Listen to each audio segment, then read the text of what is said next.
Barbie Fortes update. Yung post ni Jana sa kanyang Instagram. Ayun pa nga ang cute. Saka yung bag niya.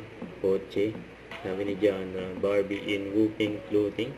And for tonight, nice speed photo party. Bag charms, lovely. And made by Mami Ami, you know. Ready na si Barbie sa party. Naka high heels po. Ito yung venue kung nasaan si Barbie. Na may birthday at anniversary. Ayan, ng nice print photo. Ayan pa nga yung group picture nila. Kasi hindi ko makita dito si Barbie. Mga natakpan lang. Sa ito post ni Barbie sa kanyang social media. For Silka, sabi niya, glow like Barbie, shine like you mean it. And energize your skin with Silka whitening lotion, you know. And swerte pa nga ni Kuya nakapagpa-picture kay Barbie. And post niya sa TikTok.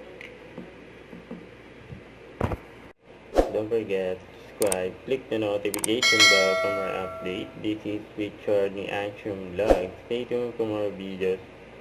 See ya.